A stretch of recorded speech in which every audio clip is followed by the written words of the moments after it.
بسم الله الرحمن الرحيم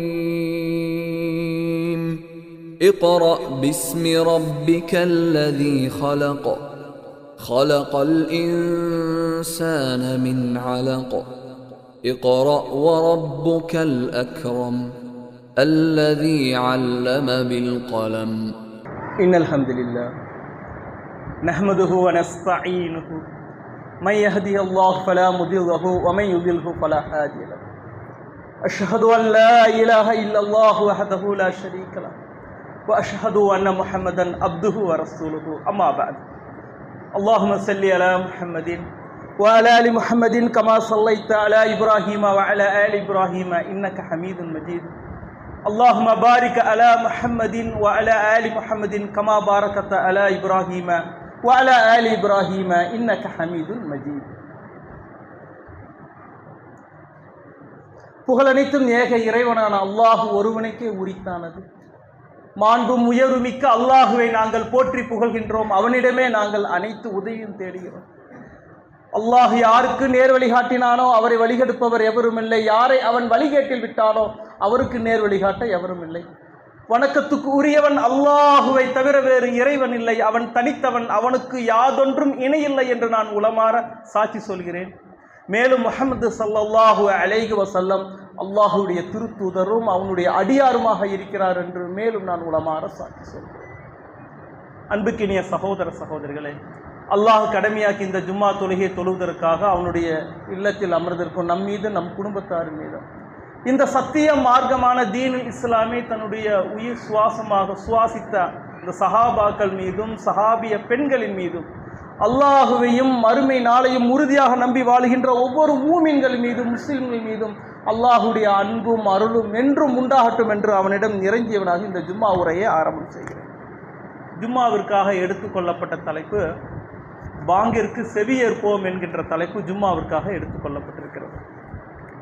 பாங்கை குறித்தும் அதனுடைய தொழுகை, அதை தொடர்ந்து நடக்கின்ற அந்த தொழுகை குறித்தும் அதனுடைய சிறப்பு எல்லாம் நாம் அறிந்திருந்தாலும் இஸ்லாத்தினுடைய அடிப்படை இபாதத்தாக இதுதான் நமக்கு வழங்கப்படுகிறது. இதைத்தான் மார்க்கம் நமக்கு வலியுறுத்தி கூறுகிறது. அதை மீண்டும் நினைவுபடுத்த வேண்டும் என்பதற்காக இந்த தலைப்பு எடுத்து செல்லப்பட்டது. தலைப்புக்கு செல்வதற்கு முன்னால் அல்லாஹுடைய தூதர் இந்த சமூகத்துக்கு வலியுறுத்திய நபிமொழியை நினைவூட்டுகிறது. அன் ஜாபிர் இப்னு அப்துல்லாஹ் ரலியல்லாஹு அன்ஹு வகால் قال رسول الله صلى الله عليه وسلم إن أصدق الحديث كتاب الله وأحسن الهدي هدي محمد وشر الأمور محدثاتها وكل محدثة بدعة وكل بدعة ضلالة وكل ضلالة في النار رواه சுனன் நஸை. சுனன் நஸையில் பதிவு செய்யப்பட்ட செய்தி, ஜாபிர் இப்னு அப்துல்லாஹ் ரலியல்லாஹு அன்ஹு இந்த செய்தி அறிவிக்கப்படுகிறது. ரசூலுல்லாஹி ஸல்லல்லாஹு அலைஹி வஸல்லம் சொன்னார்கள், செய்திகளில் உண்மையானது அல்லாஹுடைய வேதமான குர்ஆனாகும். வழிகாட்டுதலில் அழகானது, நேர்த்தியானது முஹம்மது ஸல்லல்லாஹு அலைஹி வஸல்லம் அவர்களுடைய வழிகாட்டுதலாகும். காரியங்களில் மிகவும் கெட்டது தீனின் பெயரால், அல்லாஹுடைய மார்க்கத்தின் பெயரால் புதிதாக உருவாகக்கூடிய அனாச்சாரமாகும். ஒவ்வொரு அனாச்சார வழிகேடாகும். ஒவ்வொரு வழிகேடும் நரகத்தில் சேர்க்கும் என ரசூலுல்லாஹி ஸல்லல்லாஹு அலைஹி வஸல்லம் எதை இந்த சமூகத்துக்கு எச்சரித்தார்களோ, வலியுறுத்தினார்களோ அந்த நபிமொழியை நினைவூட்டுகிறேன். அன்புக்கினிய சகோதரர்களே, அல்லாஹ் ரப்புல் ஆலமீன் நமக்கு வழங்கிய பேரருள் இஸ்லாம் என்கின்ற இந்த வாழ்க்கை நெறி. இஸ்லாம் என்ற இந்த வாழ்க்கை நெறியை ஏற்றிருக்க நாம் இஸ்லாம் பல நல்ல அறம் புரிய வேண்டும் என்று நமக்கு கட்டளையிடுகிறது.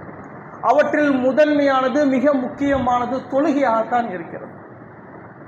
அந்த தொழுகைக்கு அல்லாஹ் ரப்புல் ஆலமீன் வழங்குகின்ற நன்மையும் நற்கூலியும் போல வேறு எந்த ஒரு இபாதத்துக்கும் அல்லாஹ் ரப்புல் ஆலமீன் வழங்குவதில்லை. தொழுகைக்கு பிறகுதான் மற்ற நல்ல அறமெல்லாம் இஸ்லாம் நமக்கு வலியுறுத்தி கூறுகிறது. தொழுகைக்கு பிறகுதான் நோன்பு நோற்றல், ஜக்காத்து, ஹஜ்ஜு, உம்ரா, மற்ற தானம் தர்மங்களை எல்லாம் இஸ்லாம் நமக்கு வலியுறுத்துகிறது. ஒரு முஸ்லிமின் முதன்மை அடையாளமாக இஸ்லாம் எதை குறிப்பிடுகின்றால் தொழுகையை தான் குறிப்பிடுகின்றது. அதற்கு பின்னர்தான் ஒரு முஸ்லிமுடைய தன்னுடைய பெயர், தன்னுடைய ஆடை அணிகள் எல்லாம் இஸ்லாம் வலியுறுத்தி கூறுகிறது. அந்த தொழுகையை நிறைவேற்ற வேண்டும் என்று மார்க்கம் நமக்கு வலியுறுத்தி கூறுகிறது. தொழுகையும் தொழுகை சார்ந்த விஷயங்களையும் இஸ்லாம் வலியுறுத்துகின்ற மிக முக்கியமான விஷயம். அதில் முதன்மையானது பாங்காக இருக்கிறது. பாங்கை செவி ஏற்பது, பாங்கு சொல்வது இபாதத் என்று இஸ்லாம் கூறுகிறது. பாங்கு செவியேற்று அதற்கு பதில் கூறுவது இபாதத்து, வணக்க வழிபாடு. பாங்கை செவியேற்று பதிலளித்த ஒரு முஸ்லிம் அழகான முறையில் ஒழு செய்வது, பள்ளிவாசலை நோக்கி வந்து சேர்வது, அல்லாஹுக்கு சிரம்பணிந்து வணங்குவது இஸ்லாம் கூறுகின்ற இபாதத்துகளிலே, வணக்க வழிபாடுகளிலே முதன்மையான இடத்தை பிடிக்கின்றது. இஸ்லாம் நமக்கு இதை வலியுறுத்தி கூறுகிறது. அல்லாஹுடைய தூதர் குறிப்பிடுகின்ற பல நபிமொழி தொகுப்புகளிலும் இது முதன்மையான இடத்தை பிடிக்கிறது. ஒரு முஸ்லிம் தனியாக தொழுதாலும் வீட்டில் தொழுதாலும் பாங்கும் இகாமத்து கூறி தொழ வேண்டும் என்று மார்க்கம் வலியுறுத்தி கூறுகிறது. அந்த பாங்குக்கு ஏராளமான நன்மையும் நற்கூலியும் இருப்பதாக அல்லாஹுடைய தூதர் நமக்கு கூறுகிறார்கள். சஹீஹ் புகாரில் வரக்கூடிய செய்தி, 615வது செய்தி, அபூ ஹுரைரா ரலியல்லாஹு அன்ஹு அவர்கள் அறிவிக்கிறார்கள், நபி ஸல்லல்லாஹு அலைஹி வஸல்லம் அவர்கள் குறிப்பிட்டார்கள், லவ் யஅலமுன் நாஸ் மா ஃபி நிதா வஸ்ஸஃபில் அவ்வல், பாங்கு சொல்வதற்குரிய நன்மையும் முதல் சஃபில் நின்று தொழுவதற்குரிய நன்மையும் மக்கள் அறிவார்களாயின் அதற்காக அவர்கள் போட்டி போட்டு கொண்டு வருவார்கள் என்று அல்லாஹுடைய தூதர் குறிப்பிடுகிறார்கள்.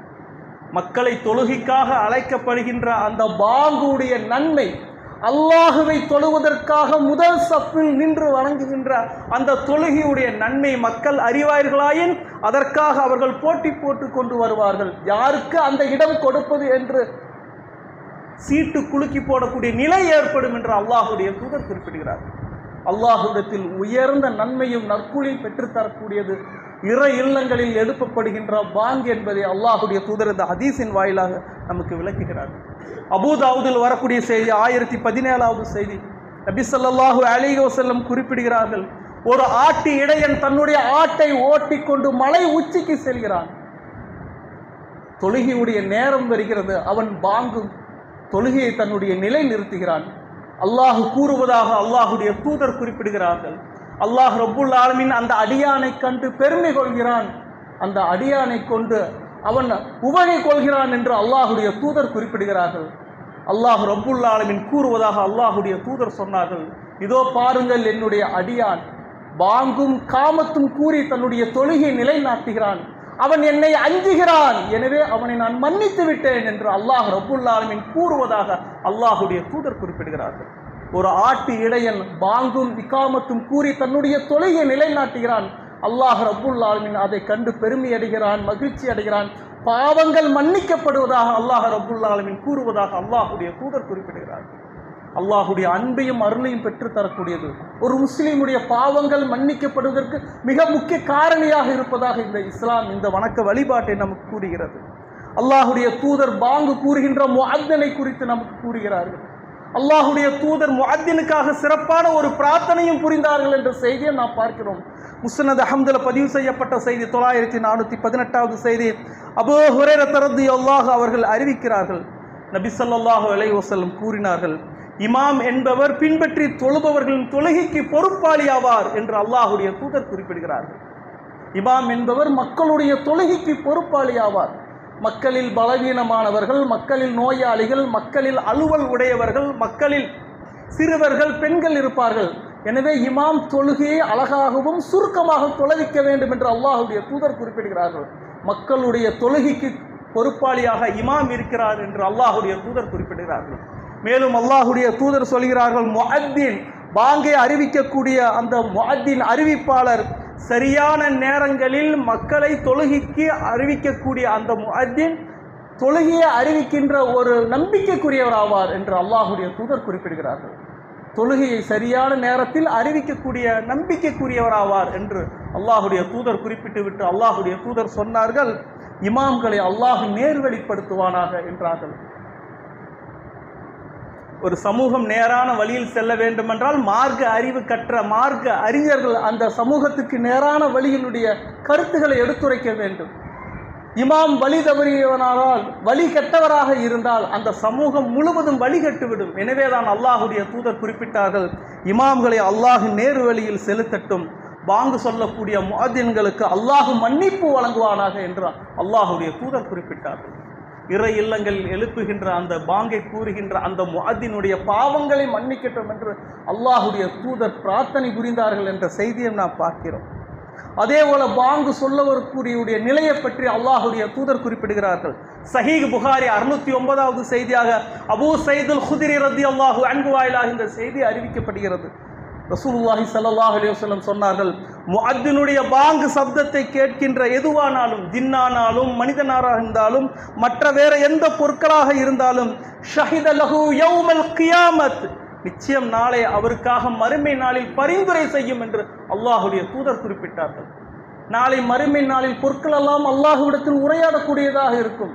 யார் இந்த உலகில் அல்லாஹுடைய இறை இல்லத்தில் இருந்து மக்களுக்கு தொழுகைக்காக அந்த அழைக்கப்படுகின்ற அந்த பாங்கை அழைத்த அந்த முஅத்தினுக்காக நாளை மறுமை நாளில் அதை செவியேற்கின்ற மனிதர்களும் ஜின்களும் அனைத்து பொருட்களும் சாட்சி சொல்லும் என்று அல்லாஹுடைய தூதர் குறிப்பிடுகிறார்கள். இப்படி பாங்கை, அல்லாஹுடைய இறை இல்லங்களில் எழுப்பப்படுகின்ற பாங்கை குறித்தும் முஅத்தினை குறித்தும் அல்லாஹுடைய தூதர் குறிப்பிடுகின்ற செய்தியை நாம் பார்க்கிறோம். அல்லாஹுடைய தூதர் குறிப்பிடுகிறார்கள் இத்தகைய சிறப்பை. இதுபோல சிறப்புக்கெல்லாம் நாம் ஆசைப்படுகிறோமா? அல்லாஹுடைய தூதர் குறிப்பிட்டார்களே, பாங்கு சொல்வதற்குரிய நன்மையும் முதல் சப்பில் நின்று தொழக்கூடிய நன்மையும் மக்கள் அறிவார்களாயின் போட்டி போட்டு கொண்டு வருவார்கள். இதுபோல நல்ல அறங்களில் நாம் போட்டி போடக்கூடிய மக்களாக இருக்க வேண்டும். இதற்காக நாம் ஆசை கொள்ளக்கூடிய மக்களாக இருக்க வேண்டும். அல்லாஹ் ரப்புல் ஆலமீன் குர்ஆனில் மூமின்களுக்கு அறிவுரை கூறுகிறான், ஃபஸ்தபிகுல் ஹைராத், நன்மைக்கு நீங்கள் முந்திக் கொள்ளுங்கள் என்று கூறுகிறான். நன்மையான காரியங்களில் நானே முதன்மையானாக இருப்பேன் என்று நபித்தோழர்கள் ஆசைப்பட்டார்கள். அதற்கும் போட்டி போடக்கூடியவர்களாக இருந்தார்கள். எந்த நன்மையான காரியம் என்று அல்லாஹுடைய தூதர் மக்களுக்கு எடுத்துரைத்தால் நபித்தோழர்களுக்கு மத்தியில் ஆர்வத்தோடு அதை அடைந்து கொள்வதில் ஒருவருக்கொருவர் போட்டி போடக்கூடியவர்களாக இருந்தார்கள் என்ற செய்தி நாம் பார்க்கிறோம். அல்லாஹுடைய தூதர் வலியுறுத்தி கூறுகின்ற செய்தி, இறை இல்லங்களில் எழுப்பப்படுகின்ற பாங்குக்கு அல்லாஹ் ரப்புல் ஆலமீன் வழங்குகின்ற நன்மையும் நற்கூலியும் அபரிதமானது என்பதை இஸ்லாம் நமக்கு தெளிவுபடுத்துகிறது. அதேபோல சஹீஹ் புகாரில் வரக்கூடிய செய்தி 615வது செய்தி, சஹீஹ் முஸ்லிமில் இந்த செய்தி பதிவு செய்யப்பட்டிருக்கிறது. உமர் இப்னு ஹத்தாப் ரலியல்லாஹு அன்ஹு வாயிலாக இந்த செய்தி அறிவிக்கப்படுகிறது. ரசூலுல்லாஹி ஸல்லல்லாஹு அலைஹி வஸல்லம் சொன்னார்கள், இதா சமியத்தும் நிதா, பாங்கை நீங்கள் செவியுற்றால், ஃபகூலு, நீங்கள் சொல்லுங்கள், மிஸ்லமா யகூலுல் முஅத்தின், முஅத்தின் கூறுவதை போன்றே நீங்கள் கூறுங்கள் என்று அல்லாஹுடைய தூதர் குறிப்பிடுகிறார்கள். ஒரு முஸ்லிம் பாங்கை செவியுற்றால் முஅத்தின் கூறுவதை போன்றே நீங்கள் கூறுங்கள். முஅத்தின் அல்லாஹு அக்பர் அல்லாஹு அக்பர் என்றால் நீங்களும் சொல்லுங்கள் அல்லாஹு அக்பர் அல்லாஹு அக்பர். முஅத்தின் அஷ்ஹது அல்லா இலாஹ இல்லல்லாஹ் என்று கூறினால் நீங்களும் சொல்லுங்கள் அஷ்ஹது அல்லா இலாஹ இல்லல்லாஹ்.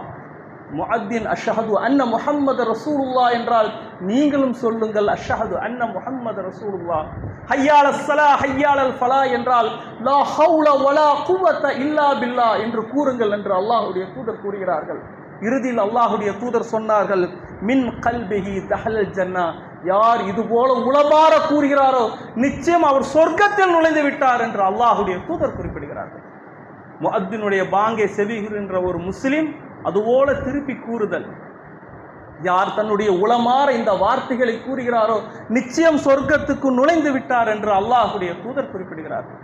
அதே போல பாங்கை செவியேற்கிற முஸ்லிம் அதற்கு பதிலளிப்பது மிக முக்கியம் என்று அல்லாஹ்வுடைய தூதர் குறிப்பிடுகிறார்கள்.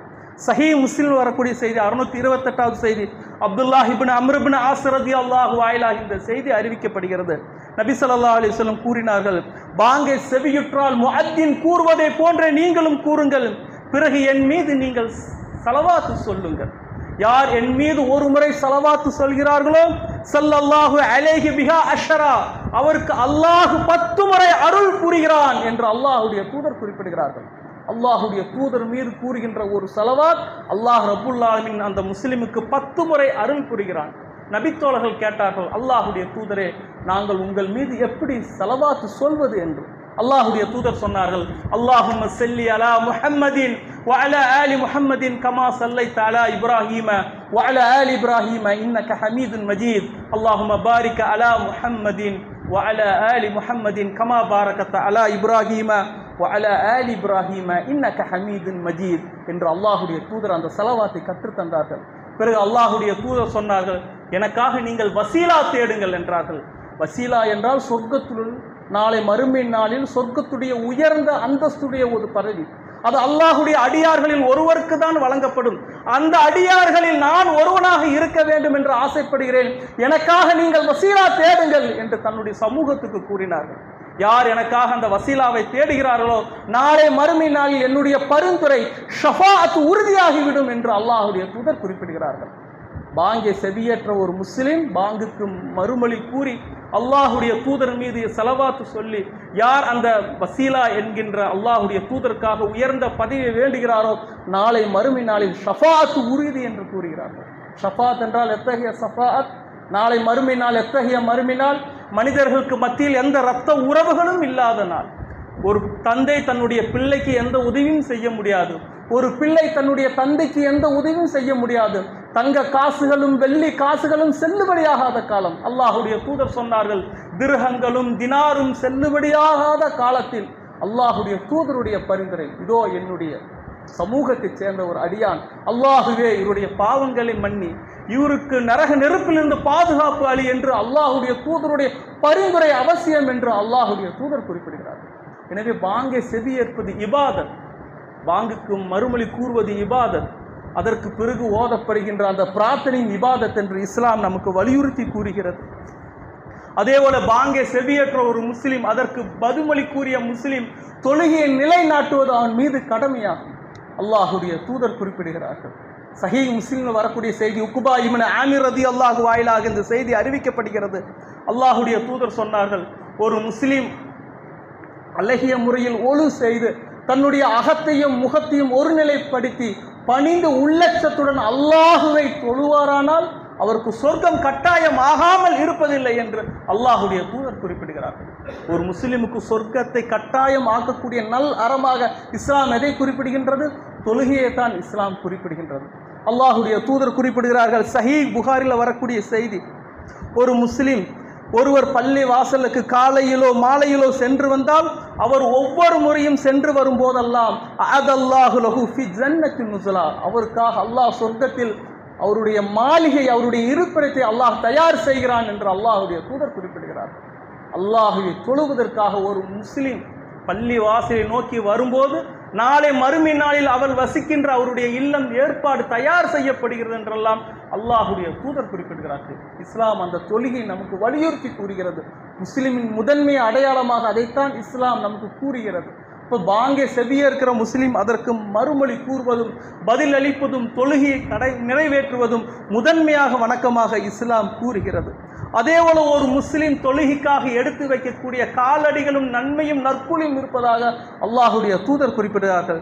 சஹீஹ் முஸ்லிமில் வரக்கூடிய செய்தி 1184வது செய்தியாக இந்த செய்தி பதிவு செய்யப்படுகிறது. நபி ஸல்லல்லாஹு அலைஹி வஸல்லம் கூறினார்கள், யார் தமது வீட்டிலேயே ஒழு செய்துவிட்டு இறை கட்டளைகளில் ஒன்றான இந்த தொழுகையை நிறைவேற்றுவதற்கு இறை இல்லங்களை ஒன்றை நோக்கி நடந்து செல்வாரோ அவர் எடுத்து வைக்கும் 2 காலடிகளில் ஒன்று அவருடைய தவறுகள் மன்னிக்கப்படுகின்றது, மற்றொன்று அவருடைய தகுதிகள் அல்லாஹ்விடத்தில் உயர்த்தப்படுகின்றது என்று அல்லாஹுடைய தூதர் குறிப்பிடுகிறார்கள். அழகான முறையில் ஒழு செய்வது, அல்லாஹை தொழுவதற்காக ஒரு முஸ்லிம் நடந்து வருகின்ற எடுத்து வைக்கின்ற 2 காலடிகளில் ஒன்று அவருடைய தவறுகள் மன்னிக்கப்படுகின்றது, ஒன்று அவருடைய தகுதி அல்லாஹ்விடத்தில் உயர்த்தப்படுகின்றது என்று அல்லாஹுடைய தூதர் குறிப்பிடுகிறார். எனவேதான் நபி தோழர்கள் கரடு முரடான பாதைகளிலும் கார் இருள்களிலும் அந்த தொழுகையை நிறைவேற்றுவதற்காக அவர்கள் நடந்து வந்தார்கள் என்ற செய்தியெல்லாம் நபி மொழிகளை நாம் பார்க்கிறோம். குறிப்பாக பனு சலிமா கூட்டத்தினுடைய செய்தி சஹீஹ் முஸ்லிமில் பதிவு செய்யப்பட்ட செய்தி 1182வது செய்தி. பனு சலிமா கூட்டத்தினர் மஸ்ஜிது நபவிக்கு வெகு தொலைவில் மதினாவுடைய புறநகர் பகுதியில் அவர்கள் வசித்துக் கொண்டிருந்தார்கள். அவர்கள் மஸ்ஜிது நபவிக்கு அருகில் குடியேற வேண்டும் என்று விரும்பினார்கள். தங்களுடைய இல்லங்களை காலி செய்தார்கள். அல்லாஹுடைய தூதருக்கு இந்த செய்தி கிடைக்கப்பெறுகிறது. அல்லாஹுடைய தூதர் சொன்னார்கள், பனு சலிமா கூட்டத்தினரே, உங்கள் குடியிருப்புகளை நீங்கள் காலி செய்யாதீர்கள். நீங்கள் உங்களுடைய காலடிகள் எடுத்து வைக்கும் அளவுக்கு நன்மைகள் பதிவு செய்யப்படுகின்றன என்று அல்லாஹுடைய தூதர் அந்த சமூகத்தை நோக்கி 2 முறை கூறினார்கள் என்ற செய்தி பதிவு செய்யப்படுகிறது. ஒரு முஸ்லிம் அல்லாஹை தொழுவதற்காக எடுத்து வைக்கின்ற காலடி அளவும் நன்மையும் நற்கூலியும் பதிவு செய்யப்படுகிறது என்ற செய்தியும் அல்லாஹுடைய தூதர் குறிப்பிடுகிறார். இப்போ இந்த தொழுகை நிறைவேற்றுவதை நாம் எத்தகைய ஆர்வமுடையவர்களாக இருக்கிறோம். அந்த பனு சலிமா கூட்டத்தினர் போல கரடு முரடான பாதைகளில் கடந்து வரக்கூடிய மக்களாக நம்முடைய நிலையை ஒப்பிடு பாருங்கள். நாம் எத்தகைய நிலையில் வாழ்கிறோம் என்று. அல்லாஹ் ரப்புல் ஆலமீன் எல்லா வாழ்க்கை வசதிகளையும் நமக்கு வழங்கி இருக்கிறான். எத்தகைய சூழ்நிலை நம்முடைய சூழ்நிலை? விசாலமான பள்ளிவாசுகள், வான் உயர்ந்த மினராக்கள், அழகான மின் விளக்குகள் அனைத்தும் வழங்கப்பட்டிருக்கிறது. ஆனால் தொழுவோருடைய நிலை என்ன, மஸ்ஜிதுடைய நிலை என்ன என்பதை நாம் சிந்தித்து பார்க்க வேண்டும். அல்லாஹ் ரப்புல் ஆலமீன் நாளை இதை குறித்து விசாரிப்பான். அல்லாஹ் மனிதனுக்கு செய்த எல்லா அருக்கொடைகளையும் விசாரிக்கக்கூடியவனாக இருப்பான். அந்த அருக்கொடைக்கு ஒரு முஸ்லீம் நன்றி செலுத்துவது அந்த தொழுகையின் மூலம்தான். சிரம்பணிந்து யார் அல்லாஹுக்கு சஜ்தா செய்கிறார்களோ அதுதான் மிக முக்கியமான அருக்கொடைகளுக்கு நன்றியாக இஸ்லாம் குறிப்பிடுகின்றது. நாளை இதை குறித்து இஸ்லாம் அல்லாஹுடைய தூதர் குறிப்பிடுகிறார்கள். இதை குறித்தும் நாளை விசாரிக்கப்படும் என்றும் இஸ்லாம் நமக்கு வலியுறுத்தி கூறுகிறது. அதே போல அல்லாஹுடைய தூதர் குறிப்பிடுகிறார்கள், ஒரு முஸ்லிம் தொழுகைக்காக எடுத்து வைக்கக்கூடிய காலடி தர்மம் என்று இஸ்லாம் குறிப்பிடுகிறது. சஹீஹ் புகாரில் வரக்கூடிய செய்தி 2891 செய்தி. அபூ ஹுரைரா ரலியல்லாஹு அவர்கள் கூறுகிறார்கள், நபி ஸல்லல்லாஹு அலைஹி வஸல்லம் கூறினார்கள், ஒரு முஸ்லிம் ஒரு மனிதன் தன்னுடைய உடலில் உள்ள ஒவ்வொரு மூட்டிற்காகவும் எலும்புகளுடைய இணைப்புக்காகவும் ஒவ்வொரு நாளும் தர்மம் செய்வது கடமையாகும் என்று கூறினார்கள். நம்முடைய உடலுடைய எலும்புகள் மூட்டுகளுக்காக ஒவ்வொரு நாளும் தர்மம் செய்வது கடமை என்று அல்லாஹுடைய தூதர் குறிப்பிட்டு விட்டு அந்த தர்மத்தை அல்லாஹுடைய தூதர் மக்களுக்கு அறிவிப்பு செய்தார்கள். அல்லாஹுடைய தூதர் சொன்னார்கள், ஓ கலிமத்து தையிபா, பிறரிடம் பேசுகின்ற அழகிய இன்சொல் தர்மம் என்று குறிப்பிட்டார்கள். ஒரு முஸ்லிம் தன்னுடைய சகோதரர் முஸ்லிம்களோடு பேசுகின்ற அழகான இன்சொல் அது தர்மம் என்று அல்லாஹுடைய தூதர் குறிப்பிட்டார்கள். இரண்டாவதாக அல்லாஹுடைய தூதர் சொன்னார்கள், குல்லு ஹுத்துவத்தின் எம்ஷிகா இல ஸலாத், தொழுகைக்காக ஒரு முஸ்லிம் எடுத்து வைக்கின்ற காலடி தர்மம் என்று அல்லாஹுடைய தூதர் குறிப்பிடுகிறார்கள். மூன்றாவதாக அல்லாஹுடைய தூதர் சொன்னார்கள், ஓ தல்ல தரீக், வழி அறியாமல் தடுமாறும் ஒரு பயணிக்கு சரியான ஒரு பாதையை அறிவித்து தருவது தர்மம் என்று அல்லாஹுடைய தூதர் சொன்னார்கள். வழி அறியாமல் தடுமாறுகிறார் அந்த பயணி, அவருக்கு பாதையை அறிவித்து தருவது சதகா என்று அல்லாஹுடைய தூதர் சொன்னார்கள். அதில் மிக முக்கியமாக அல்லாஹுடைய தூதர் எதை சொன்னார்கள், ஒரு முஸ்லீம் பள்ளிவாசலை நோக்கி அல்லாஹ்வை தொழுவதற்காக எடுத்து வைக்கின்ற காலடி தர்மம் என்று அல்லாஹுடைய தூதர் குறிப்பிட்டார்கள். எனவே தான் சஹாபிய பெண்களும் இதில் ஆர்வம் கொள்ளக்கூடியவர்களாக இருந்தார்கள். இந்த நன்மையும் நற்கூலியும் செய்தி அறிந்த சஹாபாக்கள் எந்த அளவு ஆர்வம் கொண்டார்களோ அதுபோல சஹாபிய பெண்களும் பள்ளிவாசலை நோக்கி வருவதற்கும் தொழுவதற்கும் ஆர்வம் கொண்டார்கள் என்ற செய்தியை நாம் பார்க்கிறோம். சஹீஹ் புகாரில் வரக்கூடிய செய்தி 578வது செய்தி. அன்னை ஆயிஷா ரலியல்லாஹு அன்ஹா அவர்கள் அறிவிக்கிறார்கள், மூமினான பெண்கள் தங்களுடைய ஆடைகளால் போர்த்தி கொண்டு ஃபஜ்ர் தொழுகையில் நபி ஸல்லல்லாஹு அலைஹி வஸல்லம் அவர்களுடன் பங்கு கொள்வார்கள் என்று கூறிவிட்டு மேலும் சொன்னார்கள், தொழுகை முடிந்ததும் தங்களுடைய இல்லங்களுக்கு திரும்புவார்கள், இருட்டின் காரணமாக அவர்களை நாங்கள் அடையாளம் காண மாட்டோம் என்று ஆயிஷா ரலியல்லாஹு அன்ஹா கூறுகிறார்கள். ஃபஜ்ருடைய தொழுகையும் சஹாபிய பெண்மணிகள் கலந்து கொண்டார்கள் என்ற செய்தியை நாம் பார்க்கிறோம். ஃபஜ்ருடைய தொழுகை மிக முக்கியமான தொழுகை. அல்லாஹ் ரப்புல் ஆலமீன் குர்ஆனில் அந்த தொழுகையை பற்றி வலியுறுத்தி கூறுகிறான். வானவர்கள் சாட்சி கூறக்கூடிய தொழுகை, அல்லாஹுடைய அன்பையும் அருளையும் பெற்றுத்தரக்கூடிய தொழுகை. ஆனால் அந்த தொழுகையில் நம்முடைய நிலை என்ன என்பதை நாம் சிந்தித்து பார்க்க வேண்டும். அல்லாஹுடைய தூதர் சொன்னார்கள், சஹீஹ் முஸ்லிம் 1117வது செய்தி, மன் சல்ல பரதைனி தஹல ஜன்னா, யார் குளிர்ச்சியான நேர தொழுகையான அந்த ஃபஜ்ருடைய தொழுகையும் அஸ்ருடைய தொழுகையும் பேணி தொழுவாரோ நிச்சயம் சொர்க்கத்துக்கு நுழைந்து விட்டார் என்று அல்லாஹுடைய தூதர் குறிப்பிடுகிறார்கள்.